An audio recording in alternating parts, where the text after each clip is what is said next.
Good morning, Suzanne Joy. Good morning, Deborah, LeeAnn. This is a this is a beautiful topic. Would you like to introduce her?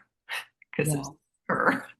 Yeah, this is a Gene Key for, of course, this is written by Richard Rudd, but Gene Keys, this particular one is just tender, and it's moving from the shadow state, very human intolerance, and it could be apathetic or nitpicky. That's the two sides of the coin.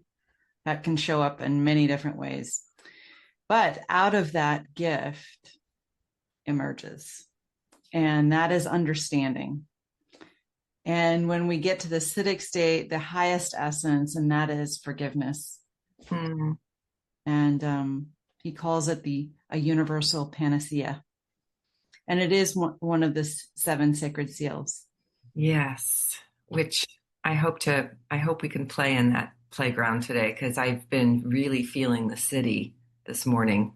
It's so much easier in the morning, isn't it? Just tap in contemplative space and feel the higher energies. I can until the world starts to get in or, creep in.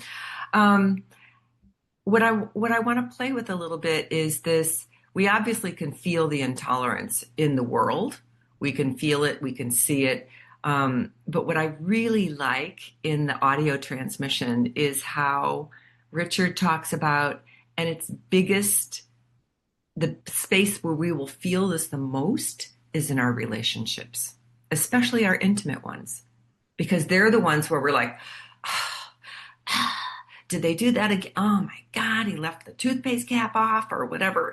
And I laugh because I'm like, where does that come from? I mean, I'm noticing it right in this tiny moment. I'm kind of living by myself and I'm noticing how I'm intolerant of some of my behaviors. And I was like, whoa. So I thought that was such a beautiful way of remembering that we always tend to look at the shadows, especially those of us who have been doing a lot of spiritual consciousness raising work for decades. We tend to see it outside much more than we notice it within.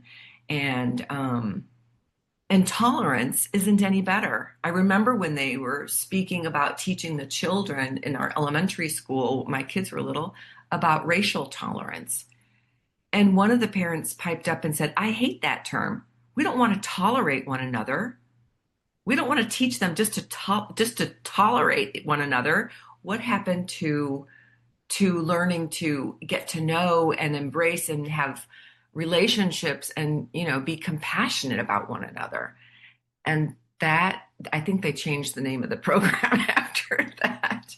Um, so tell me a little bit about your experience about that. And then I want to play with how do we shift into the gift? Because I really want to spend the most time about the acidic state.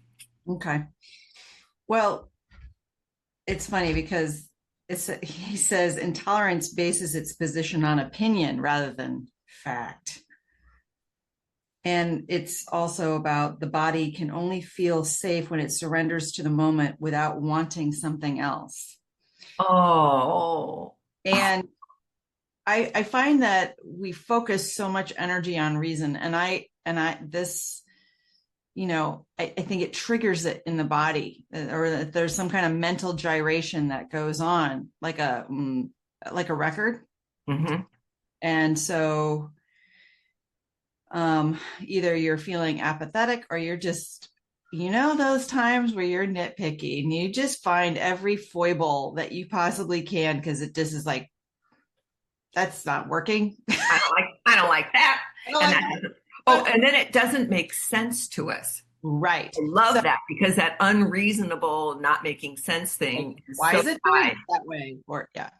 And so part of it is coming back into how can the shadow doesn't like a place where it doesn't have reason. That's why we have science. That's why we're all trying to figure it out. Um, it can't tolerate silence. it can't tolerate discomfort, and it can't tolerate truth. It can't, and you know that on your cellular being. This is not something you figure out. Right. And so when you have reactions, I don't know. I At least this is what I've been doing with myself. I'm like, oh, hi there. What are you needing? Yeah. What's going on there? Is it okay if this doesn't make sense? Is it Right. okay if there's not a reason for that behavior or this behavior or what's going on in this moment? And I'm thinking about, you know how little kids some of the first things they ask when they're little is why? Why, mommy? Why? And I think if we could teach them super early, oh dear one, sometimes there isn't a reason. Sometimes that's just the way it is. And how do you feel about that? I think that, as opposed to why is the sky blue? Oh, well, let me tell you about it's because of the air molecules and reflecting that. And then I also like that science, he said, as we know it, will not, in the future, it's not going to even be, it's because science is driven by having to know. Right. And so, Well, it's having to know, and it's a sense of security, mm, right? Like it's fact, it's solid, it's whatever the solid. hell that is, until it's proven different. Have you seen how many different science things have changed over the years Oh, of I like coffee's good for you. No, it's bad for you. Coffee's yeah, no, right. So, um, yeah. And so when we move to the gift, which is all about understanding, we recognize that understanding does not come from knowledge.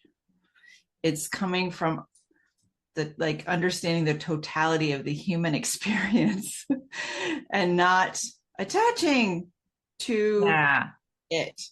Yeah, we call it meaning making in one of my groups because we attach meaning to things and then our mind goes down that rabbit hole where everything needs to make sense.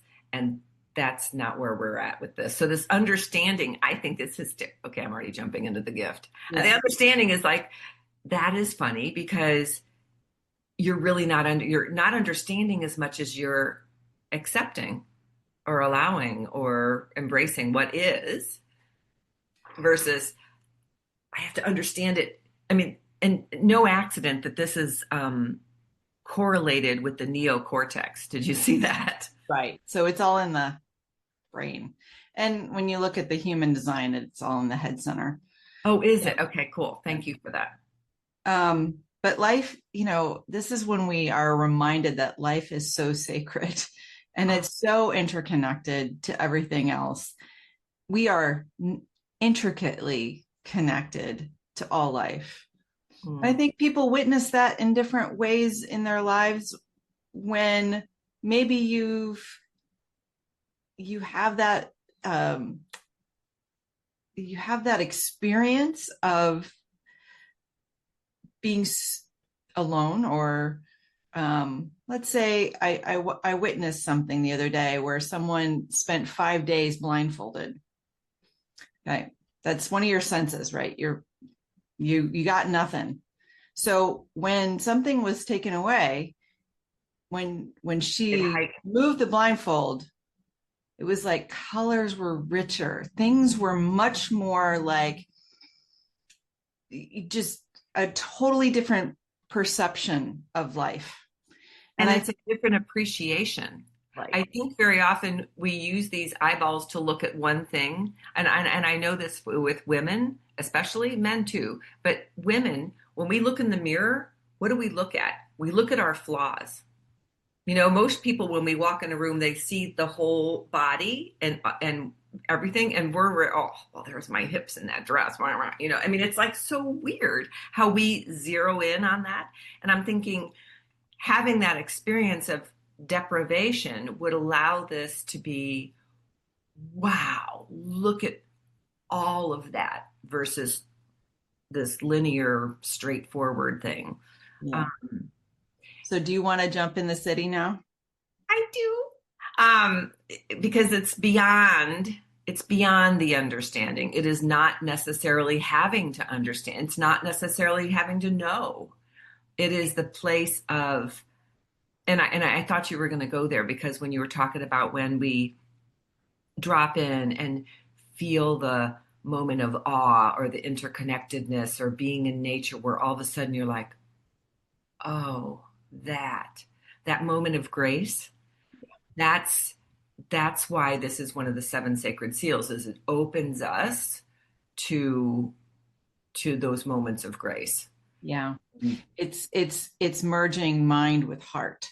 Absolutely. And you recognize that each person is on their own individual journey. So you don't take anything personal. What would that be like? And I mean, can you imagine driving down the road and be like, hey, instead of the honking and the trying to get around you and all of the judgment and well, that's I think that's the beauty when you do get to that state where you don't take it personally. People are having their own human experience and you just are with what is and you surrender to that experience. yeah. And you're not in a reactive mode anymore. You are Oh. present to what is going on and you could have compassion for another human being for whatever story or whatever experience they're having in their brain. Mm-hmm. And that's the grace, that's the forgiveness. And I was reminded this morning of the Ho'oponopono prayer, Mm-hmm. which is this is a Hawaiian prayer, which is, I am so sorry. Please forgive me. I love you. Thank you. And you repeat it multiple times in a meditative, state or prayer, or sing it. And it's not only for when I first used to hear this, I thought it was for the other person. I use it for my body all the time. And it's really for us. I know.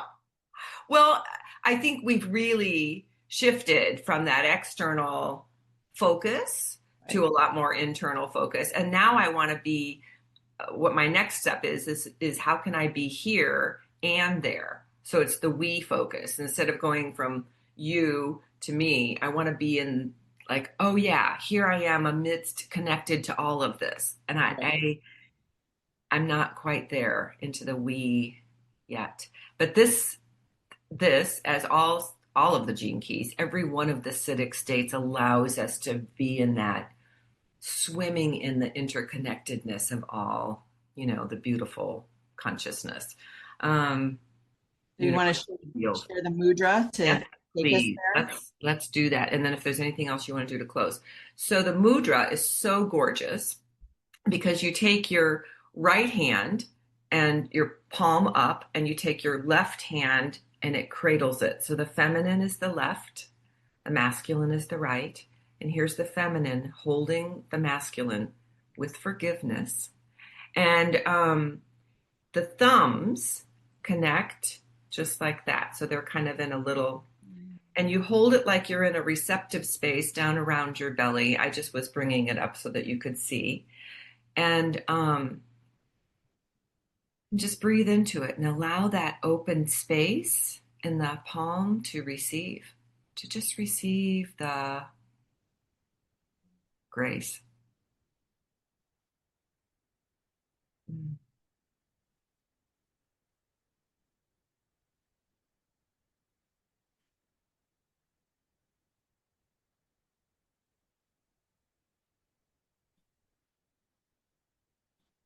Yeah. Thank you. Want to close with that? Are you done? You're complete. Yeah. The one last thing is, it takes each one of us to open this space for ourselves that we can be witness to another. And this is the key that ends all war. Ah. And each time one of us adjusts our DNA through opening to these different consciousness states, we are helping to heal all of humanity. So, So your work is important. absolutely. Thank you.